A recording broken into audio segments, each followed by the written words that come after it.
As we head into the first weekend of November, we're keeping a close eye on this cold front. This area of low pressure is passing through California over the next 24 hours. It's bringing some activity to our north, some moisture, potential rain showers north of us, closer to Fresno. But here in Kern County, we're not expecting any major impacts from this. I'll show you a closer look at the futurecast in just a moment. But if you're heading out the door right now, here's what you can expect it to feel like outside. 50s here in Bakersfield, cold along our mountain region in the 20s and 30s right now, and everywhere else in the 40s and 50s as you're heading out the door. Later on this afternoon, we're going to warm up once again into the 60s, a couple of degrees cooler than yesterday here in Bakersfield, around 66 degrees by later on, 50s in Tehachapi and Fraser Park, 60s over in Lake Isabella, and 60s and low 70s for our desert region. And through the weekend, that area of low pressure is doing another thing for us here in Kern County. The major impact from that system is higher wind gusts. So as you see over the next 24 hours into Saturday, these winds are really going to pick up into the evening Saturday,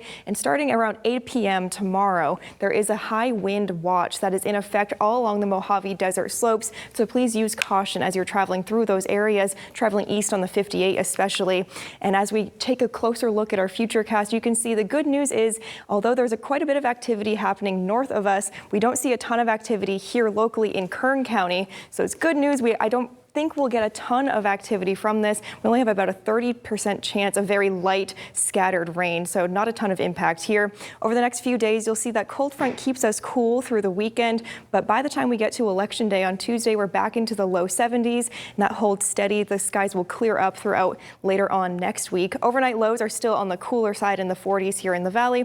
In our mountain communities, similar story. Their rain chances have gone down as well, so I'm not anticipating a ton of impact this weekend, but I'll still be checking in throughout the morning to see if anything changes for us. Mike, any changes on the roadways?